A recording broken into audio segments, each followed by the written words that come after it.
The coins did not balance. Margaret Vane set the last column down and pressed 2 fingers to the bridge of her nose. Outside the kitchen window the sky was still the colour of cold ash, and the clock on the wall behind her read 20 minutes past 5.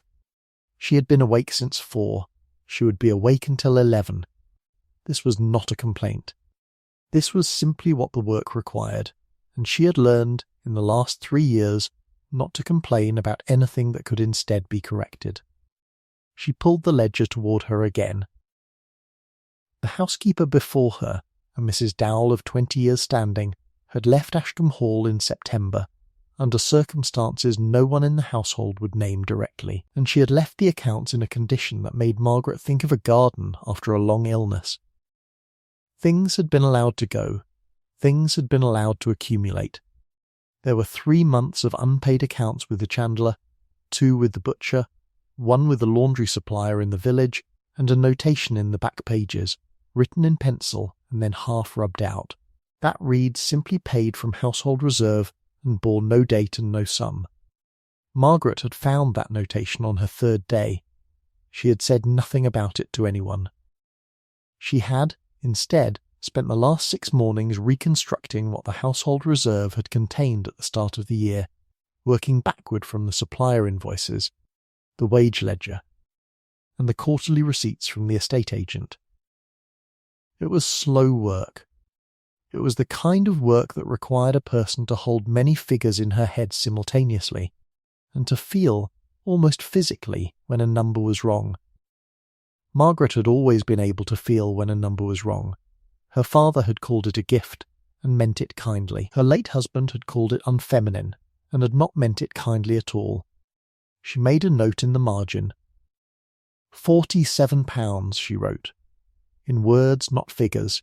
£47 unaccounted for, period ending the 30th of September. She would need to speak to the estate agent. She did not look forward to speaking to the estate agent. Behind her the kitchen began to wake. She heard the scullery maid come in through the back door, then the sound of the range being stoked, then the particular shuffling step of cook, whose left knee gave her trouble in cold weather, and who dealt with this by arriving early and refusing to acknowledge it. Margaret closed the ledger, straightened the stack of invoices, and rose from her chair. "Good morning, Mrs. Briggs, Margaret," said cook, without turning from the range. "You were at those books again." "I was." "His Grace arrives today." "I know." Cook finally turned. She was a broad woman of 59 with a face like a comfortable chair, and she looked at Margaret now with a particular expression she reserved for people she considered to be managing something badly. "You ought to have slept. I will sleep when the accounts balance." Cook made a sound that was not quite disagreement and not quite agreement, which was as close as she came to conceding a point. Margaret picked up her keys from the hook by the door, the ring of them heavy and familiar in her hand, and walked out into the corridor. She had been the housekeeper of Ashcombe Hall for 11 weeks. She had not yet met the Duke of Ashcombe. He had been in London when she arrived. He had been in Edinburgh when she sent her first monthly report. He had been, according to the secretary who managed his correspondence, attending to business of a nature not specified, which Margaret had come to understand meant that he was attending to business he did not care to name to a servant. She had received 2 written acknowledgments of her reports. The first had said, "Received and noted." The second had said, "The matter of the Chandler account will be addressed." Neither had been signed with anything more than a single letter A, which she supposed stood for Ashcombe, and which told her nothing at all about the man. She knew what the staff said about him. She did not, as a rule, pay close attention to what the staff said about anyone. Servants talked, and the talk was rarely accurate, and even more rarely useful.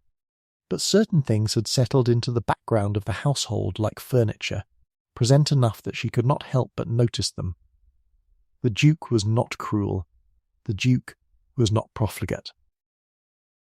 The Duke had, at some point several years ago, undergone some change that had made him quiet in a way that was not quite peace and not quite grief. The footman called it reserved. The lady's maid who came down from London with the travelling party called it severe. Cook, who had been at Ashcombe Hall for 22 years and had known the previous Duke, called it earned. Margaret had filed this away. She was at the top of the main staircase, running her hand along the balustrade to check for dust, when she heard the carriage. She was at the front door, keys in hand, standing in the correct position with the correct degree of composure, when the Duke of Ashcombe walked in out of the November morning and stopped in the entrance hall and looked at her. He was not what she had assembled in her head. She had assembled something colder, something more angular, something with less of what she could only call presence. He was perhaps 48 or 49, with dark hair gone grey at the temples, and a face that had been, she thought, very handsome once, and was still worth looking at now. He wore his coat like a man who had forgotten he was wearing it. He looked at her the way a person looks at something they did not expect, and are trying to decide whether to be pleased about.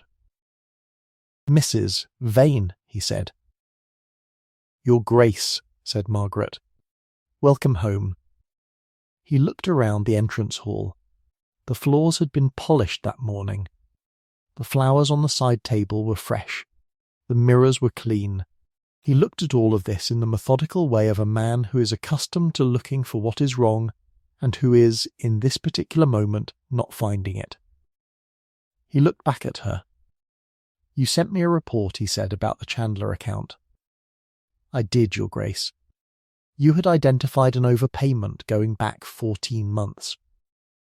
16 months, said Margaret. "The error was smaller in the earlier period. I did not think it worth troubling you about until I had the full figure confirmed." Something shifted in his expression. It was not warmth exactly, it was closer to attention. "Come to my study," he said, at 10 o'clock. "Bring the ledger." He walked past her toward the staircase. Margaret turned back to the entrance hall and permitted herself, very briefly, to breathe. The study at Ashcombe Hall was a room that had been arranged, Margaret suspected, by someone who believed that the presence of many books conferred the appearance of scholarship without requiring its practice. The shelves were full but not disordered. The desk was large and positioned to command the room. The fire, when she arrived at 2 minutes before 10, had been burning long enough to take the morning chill off the air. The Duke was already there. He did not look up when she entered. He was reading something, a letter by the look of it, and he finished it before he acknowledged her. She did not mind this. She was accustomed to not being looked at. She set the ledger on the desk. He set the letter down and opened the ledger. She watched him read. Most men, in her experience, skimmed accounts. They looked at the final figure and worked backward only if the final figure troubled them. The Duke read forward. He started at the first entry and moved through the columns with his finger, not touching the page but moving just above it, and he paused twice. Both times he paused at precisely the entries she would have paused at herself. "Here," he said. "The substitution in the coal account," said Margaret. "Yes, I saw it as well. I believe it was transcribed from an earlier ledger and the original entry was lower than what appears here. I have written to the coal merchant for his copy." He looked up at her then, not the sideways glance of a man who is checking whether his housekeeper is still in the room. A direct look, the kind that required her to be present in it. "You wrote to him yourself." "I did, Your Grace." "I hope that was not overstepping." "It was not," he said. "It was the correct action." He looked back at the ledger. The £47. "Unaccounted for as of September, yes, you have a theory." "I have a calculation," she said. "A theory implies more certainty than I currently have. What I can say is that the withdrawals, when mapped against dates, correspond to 3 weekends when Mrs. Dowell was recorded as taking her leave in the village. Whether she withdrew the money herself or whether someone else used the opportunity, I cannot yet say." He was quiet for a moment. "You have been here 11 weeks, he said, 12, Your Grace, as of this Thursday. And you reconstructed 3 months of corrupted accounts in 12 weeks while also managing a house of this size. Margaret did not say that she had done it in the mornings before the household woke, or that she had worked through 2 Sundays, or that there had been one night 3 weeks in, when she had sat alone in the kitchen at midnight and felt the particular exhaustion that comes not from the body, but from the accumulated weight of solving other people's failures. She said none of this because it was not information he required. The accounts needed to be correct, she said. They were not. I made them correct. He looked at her for a long moment. Then he closed the ledger. I will need you to brief the estate agent, he said. His name is Alderton, and he is competent, but he does not enjoy being corrected by anyone, which means this conversation will be easier for him if he believes the conclusions are his own. I understand, said Margaret. I doubt that I need to explain further. You do not, she said. Something that was almost a smile crossed his face. It did not stay long. It was the kind of expression, she thought, that had learnt to be careful. He returned the ledger to her. You will join us for dinner on Thursday, he said. Lady Frome is arriving with her party, and the table will require a competent presence. Margaret understood that she was not being invited. She was being assigned. She nodded, took the ledger, and withdrew. In the corridor she paused for a moment with a hand on the wall. She was not sure what had just happened. She was not, she told herself firmly, going to think about his eyes. She walked back toward the kitchen staircase. She thought about his eyes the entire way down. The dinner on Thursday passed without incident, which Margaret counted as a success, since Lady Frome arrived in a mood that could most charitably be described as armed. Helena, Lady Frome, was the widow of the Duke his younger brother, a fact she wore on her person the way other women wore jewellery.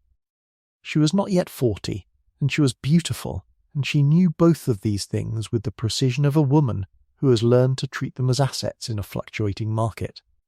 She was also, Margaret observed from her position at the end of the table, watching the Duke with the particular attention of someone who believes themselves to have a prior claim.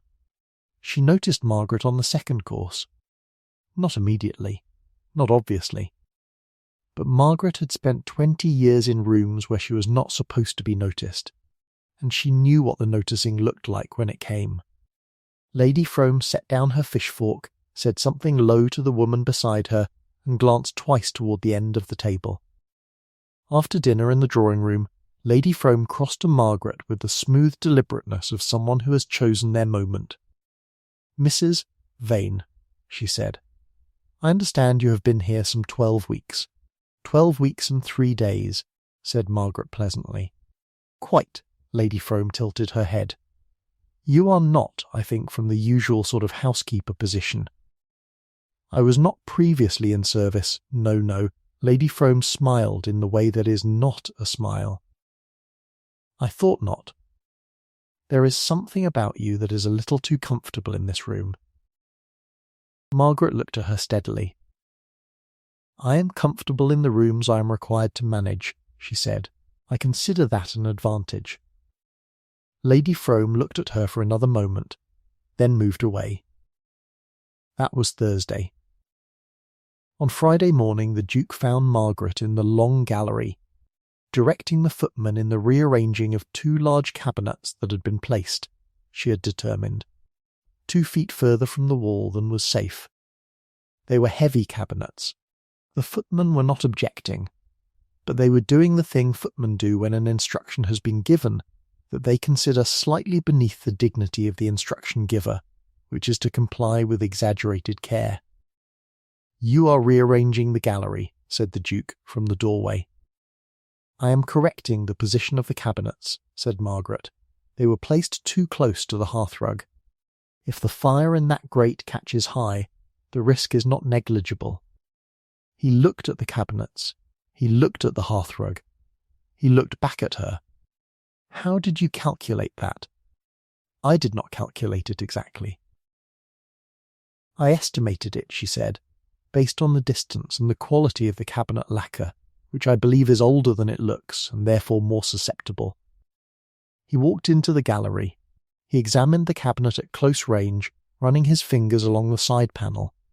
His expression was the one he wore, she was coming to understand, when something had surprised him and he intended not to show it. "You are correct," he said. "This piece is mid-Georgian. It was catalogued incorrectly in the inventory. I suspected as much. The brass fittings are an earlier pattern." He looked at her over his shoulder. "Do you know furniture?" "I know a reasonable amount about most things that can go wrong in a house," she said. "Furniture is one of them." He turned fully to face her. There was a quality to the room just then, a stillness, the kind that happens when two people are standing closer to something than either of them has named. He said, "Mrs. Vane." She said, "Your Grace." He was quiet for a moment. Then he said, "Alderton sends his regards. He also sends the coal merchant correspondence. Your instinct was correct on both points." She felt something settle in her chest, the quiet satisfaction of a thing confirmed. "Thank you for telling me," she said. He nodded once and walked out of the gallery. She stood for a moment in the space where he had been. One of the footmen was looking at her with the expression of a young man who has just seen something he does not fully understand and is deciding whether to mention it to cook. She looked at him. He returned to the cabinet. That was Friday. The week that followed was, in its way, the strangest week Margaret had spent since arriving at Ashcombe Hall. Strange not because anything happened, precisely, but because of what did not happen. He did not avoid her. He did not seek her out. He appeared sometimes in rooms where she was working, as if he had come for some other purpose and found her there incidentally, and he would speak to her about the work, and she would speak to him about the work, and afterward she would stand very still for a moment and think carefully about nothing until the feeling passed. She knew what the feeling was. She was not young enough to pretend she did not know what it was. She was also not so far from sense as to indulge it. She was the housekeeper. She was 42 years old. She had been born a gentlewoman and had married a man who spent every penny she brought to the marriage, and then spent money they did not have, and then died leaving nothing but debt, and a reputation that still clung to her name like smoke. She had sold the last of her mother's things to settle what she could of what he owed. The ring had been first. A plain gold band worn thin at the back, nothing valuable by any calculation except the calculation of loss. She had not thought about the ring in some time. She thought about it now. She was thinking about it on the morning Lady Frome came to find her in her office. The conversation was brief and it was civil in the way that a blade is civil before it moves. "Mrs. Vane," said Lady Frome, sitting down without being asked. "I have been speaking to my brother-in-law about the composition of the household staff." Margaret set down her pen. "I am sure he values your counsel," she said. "He is sometimes too courteous," said Lady Frome, "to see what is in front of him." She folded her hands in her lap. "A housekeeper who has been born a gentlewoman creates an ambiguity that is uncomfortable for a house of this standing. It raises questions in the minds of the guests." "What kind of questions?" said Margaret, though she knew.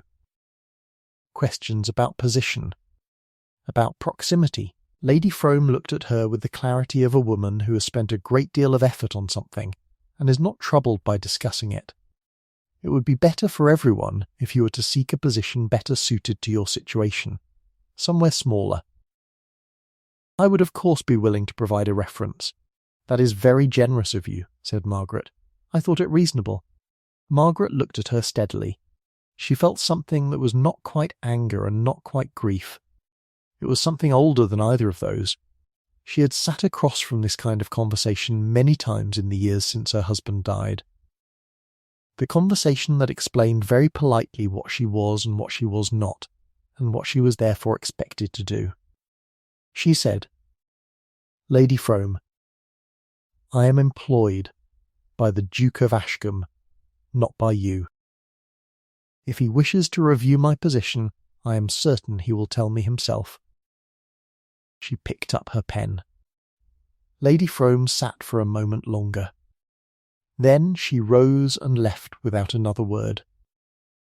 Margaret wrote 3 words in the margin of the paper she was holding, then crossed them out, then made herself sit very straight and return to the column of numbers she had been working on. The numbers at least were honest. The days between Lady Frome's visit and the autumn gathering were occupied with the particular quality of work that Margaret found most clarifying, which was the work that had too many moving parts to allow her mind to wander. There were menus to finalise with Cook, and the silver to be counted and polished, and a question about the east bedroom fireplace that turned out to involve a partially blocked flue and a nest from the previous spring, both of which she dealt with without mentioning to anyone, because the nest was the kind of discovery that produced more conversation than was useful. She was also aware, in a peripheral way, that she refused to examine directly, that the Duke was watching her work, not obviously. He was not a man who did things obviously. But she would look up from the linen count and find him passing through the corridor with no evident purpose, or she would be in the kitchen discussing the menu and hear his step in the passage, pause, and then continue. Cook noticed and said nothing, which with Cook meant she had noticed and was saving it. Margaret did not ask. On the Wednesday before the gathering she was in the wine cellar with a lantern and the cellar inventory when she heard him on the stairs. She did not look up. She continued down the column of the inventory with her finger. He said, "From the bottom step, you are auditing the cellar. I am checking the inventory against what is actually here," she said.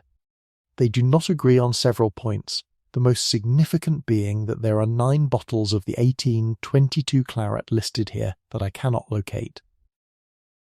He was quiet for a moment. He said, "My brother sold them." She looked up. He was standing on the bottom step with the lantern light catching the side of his face, and he looked, for a moment, like a man who had said something he had not intended to say. She said, "I will note the discrepancy and amend the inventory. That is not something that needs to be recoverable." He said, "No, it does not." She turned back to the shelf. He said, "After a moment he sold quite a number of things. Over a period of years. I did not know the extent of it until after." She said, "That must have been a difficult discovery." He said, "It was a clarifying one." She thought about this. She knew something about clarifying discoveries. She knew the way they settled into the body, not as wounds exactly, but as a new shape. A rearrangement of what you had believed to be true about someone you had loved. She said, "I am sorry all the same." He said, "I know." He went back up the stairs. She stood in the cellar for a moment with her lantern and her inventory and the spaces on the shelves where the 1822 claret was not. Then she made the correction and went back to work. The autumn gathering arrived in the last week of October, 17 guests over 3 days, and Margaret had spent a fortnight preparing for it in the way that a general prepares for a campaign, which is to say with lists, with contingencies, and with the knowledge that at least 2 things would go wrong, and her task was to ensure none of them were visible. The first evening went well. The second evening was the one she had not prepared for. She was at the sideboard during the soup course, attending to the wine service with the quiet efficiency she had learned to make invisible, when a voice from the middle of the table said, "I know you." She looked up. The man was perhaps 55, heavily built, with a face she placed after a moment from a dinner party in another life. A house in Hampshire, a world that no longer existed. He was looking at her with the expression of a man who has found something in a drawer he had forgotten about. "You are Cecily Hartwell's daughter," he said. "Hartwell of Berkshire. You married the vain fellow." The table went quiet in the particular way tables go quiet when something is about to be said that should not be said in company. Margaret said, "Good evening, Mr. Grover. That is extraordinary," he said. He was not unkind, she thought. He was simply thoughtless, which in these situations amounted to the same thing. "What are you doing here?" "I heard Vane left the most extraordinary debts. Something like £11,000, was it not?" He said this in the voice of a man who finds numbers extraordinary when they belong to other people. The table was very quiet. Margaret felt the familiar heat at the back of her neck, the heat she had learned to stand inside without flinching. She said, "I am the housekeeper of Ashcombe Hall, Mr. Grover 11,000, he said again, as if she had not spoken. Good Lord. And you are working here now. Well, the well hung in the air. She was aware of the Duke at the head of the table. She did not look at him. She looked at the wine in her hand and set it on the sideboard with care, and said nothing further, because there was nothing further that was hers to say in this room, in this position at this table. The conversation moved on, as conversations do, and Margaret stood where she was supposed to stand, and did what she was supposed to do, and when the dinner was finished she walked back to her office, and sat down, and was very still for a long time. She did not cry. She was too tired to cry, and she was also, somewhere beneath the tiredness, too steady. She had stood in harder rooms than this one, and she had not broken, and she did not think she would break now. But she was tired in a way that was not about the hours she had worked. She was tired of explaining herself. She was tired of being known as the wife of a man she had spent 15 years trying to hold up and had not managed to hold, and of being known by what he had cost rather than by what she had done. She was thinking about this when the knock came at her office door. She straightened. "Come in," she said. The Duke opened the door. She rose immediately. He waved a hand in the gesture she had observed, for indicating that a formality was unnecessary. She sat back down. He sat across from her, in the chair that guests rarely used, and that she sometimes, late at night, found herself imagining someone sitting in. He said. What Grover said tonight was ill-considered. She said, he was not wrong. The debts were real. That is not what I said, said the Duke. She looked at him.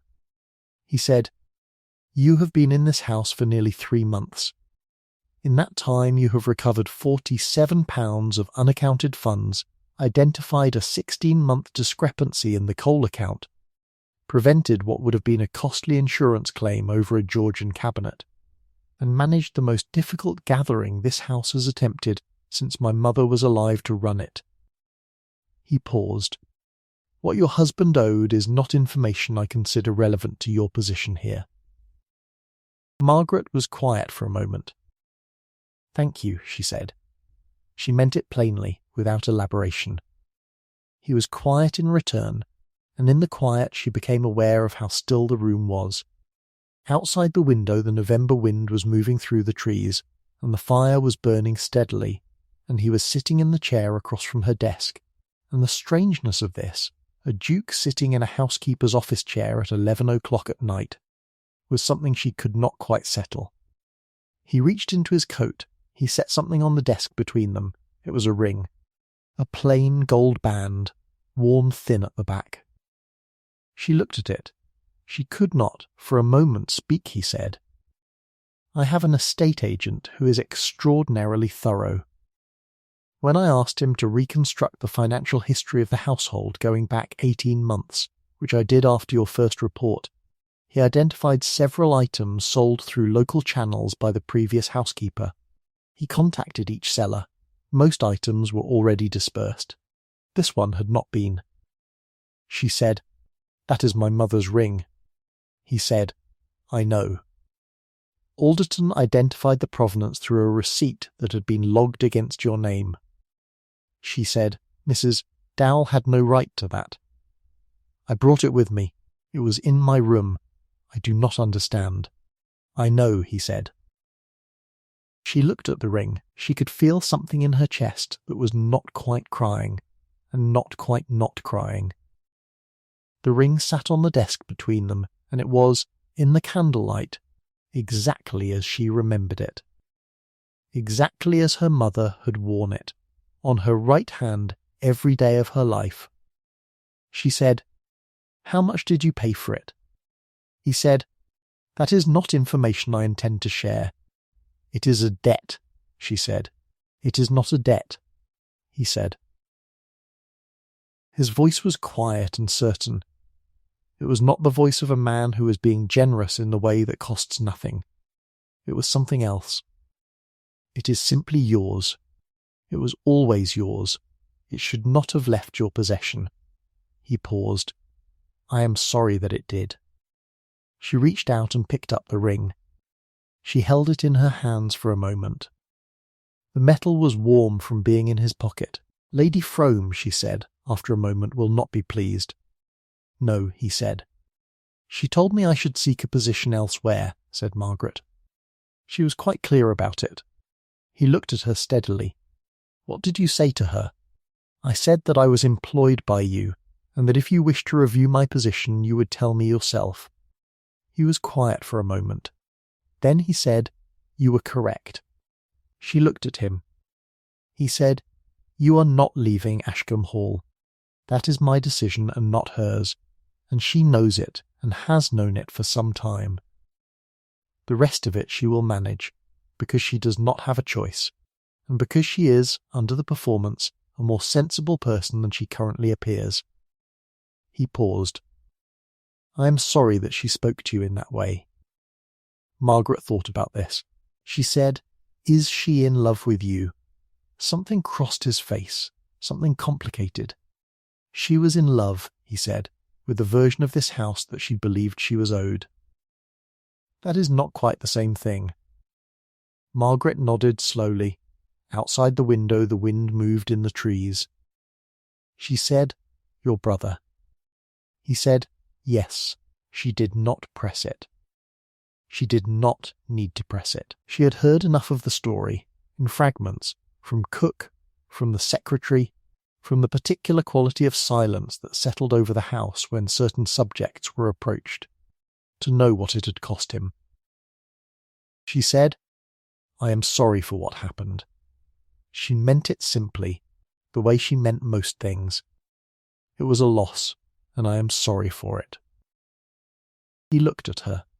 It was the look of a man who has not been spoken to plainly in some time, and finds it, against all expectation, bearable.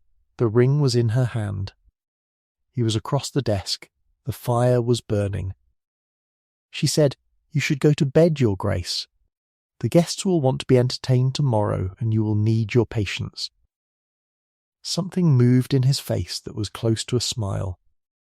He rose. He said, Good night, Mrs. Vane. She said, Good night. He went to the door, and then he stopped, and he did not turn around, and he said, For what it is worth. What he owed is not what you are. And then he was gone. Margaret sat alone in her office for a long time. She held the ring in her hand. She was not, she decided, going to think carefully about nothing until the feeling passed. She was going to let herself feel it. She was 42 years old, and she had earned the right to feel a thing without immediately managing it. So she sat with it for a while. The fire burned. The wind moved. She sat with it. The following morning she was in the entrance hall at 7:30 when Lady Frome came down the stairs. The two women looked at each other. Lady Frome looked at the ring on Margaret's hand. Margaret waited. Lady Frome said, I see. She said nothing further. She walked past Margaret toward the morning room. Margaret turned back to the entrance hall. She began her day. November went out quietly, and December came in with frost on the windows and the household turning its attention, in the steady collective way of large houses, toward the preparation of something large and warm against the cold. Lady Frome left on the 12th. She did not seek Margaret out before she left. She passed through the entrance hall where Margaret was directing the replacement of a curtain rod, and she paused, and she looked at her, and she said, You run a good house, Mrs. Vane, in a voice that cost her something to produce. Then she walked out to the carriage. Margaret stood for a moment with the curtain rod direction still half given. Then she finished giving it. The household settled. The guests dispersed, and then it was just Ashcombe Hall in early December, with the frost on the long lawn and the smell of wood smoke in the corridors, and the particular quality of quiet that a large house has when the people who have been performing in it have finally left and it can be itself again. She found him in the library one afternoon, on a Tuesday when the light was the clear flat grey of an early winter afternoon. He was reading this time, his feet on the footstool and his coat abandoned over the back of a chair in a way that the Duke of Ashcombe probably did not do when anyone was watching. She had come to ask about the Christmas order for the kitchen, she asked. He answered. She wrote it down. She was about to leave when he said, without looking up from his book, "Do you ride?" She said, "I did once, not recently." He said, "There is a mare in the stable that has not been exercised sufficiently. Briggs has been managing the kitchen accounts and has not had time." He paused. "I thought you might like to take her out tomorrow morning if the weather permits." Margaret stood for a moment. She said, "Is this a household requirement, Your Grace?" He looked up from his book. He said, "No," she said, "then I would like that very much." He returned to his book. She walked back to her office. She sat down. She picked up her pen. She set it down. She thought, for the first time in a very long time, about something that was not work, and she let herself think about it for approximately 4 minutes, which was a significant concession for a woman of her particular temperament.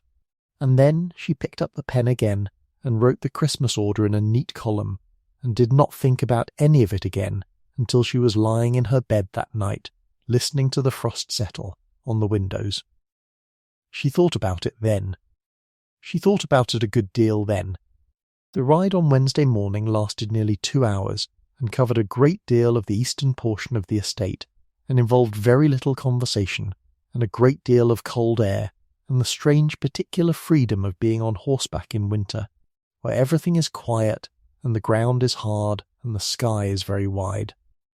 He rode well, without showing it, and she rode less well than she once had, and did not pretend otherwise, and at some point in the second hour they were riding side by side along the edge of a bare wood, and she said, "Your brother, what was his name?" And he said, "Edward."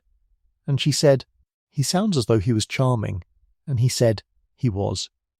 That was most of the trouble." She nodded.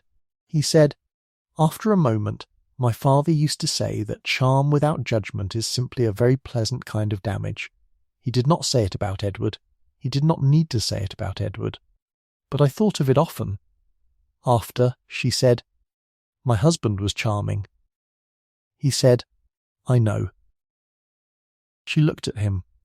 He said, "Cook talks. I do not generally encourage it, but I do not actively prevent it." Margaret thought about this. She felt something loosen, very slightly, in her chest. The sense that there was no fact about her that needed concealing. She said, "He was not a bad man. He was simply not a man who could hold what he was given." I spent a long time thinking the problem was that I had not given him the right things. It was not that. Some people cannot hold anything, and the holding is not the other person's failure. He was quiet for a long time. Then he said, "That is a useful thing to have understood." She said, "It took too long to understand it." He said, "Most useful things do." They rode back in a silence that was not empty. In January she reorganized the estate correspondence system, creating a filing method that the secretary called, in a note of some wonder, the first system that has ever made this manageable. In February she identified a structural concern in the East Wing that, investigated by a surveyor, turned out to be more significant than anticipated, and significantly less expensive to address than it would have been in another year. In March the Duke returned from a 2-week trip to Edinburgh, and walked into the entrance hall and said, "Good morning, Mrs. Vane," and she said, "Good morning, Your Grace." And something in the way they looked at each other had shifted in a way that neither of them named for another 3 months. He named it first. He said it in the library, on an evening in June when the last of the light was going through the tall windows and the house was quiet. He said, "I would like to ask you something." and I want you to understand that your position here is not contingent on your answer. She said, "Ask it." He said it. She did not answer immediately. She turned the question over. She thought about who she was and who he was and the improbability of it, and the weight of what he had already done, and the quality of his silences, and the way he looked at her numbers before he looked at her face, and the ring on her right hand, and the mare and the bare wood in winter. She said, "I am not a simple addition to your life, Your Grace. I am complicated, and I am set in my ways, and I have opinions about household management that I will not relinquish." He said, "I know that." She said, "I have no fortune. I have no family name worth anything now." He said, "I am not in want of a fortune or a name." She said, "I am 42 years old." He said, "You are the most competent person I have encountered in a very long time, and I intend to spend a great deal of time watching you be competent, if you will permit it." She looked at him. She said, "Yes." He crossed the room. He took her right hand, the hand with her mother's ring on it, and held it in both of his. And that was the whole of the gesture, and it was enough, more than enough. It was the kind of thing that does not need anything added to it. She wore it on her right hand now, the way her mother had worn it, and she did not explain it to anyone, because some things do not require explaining.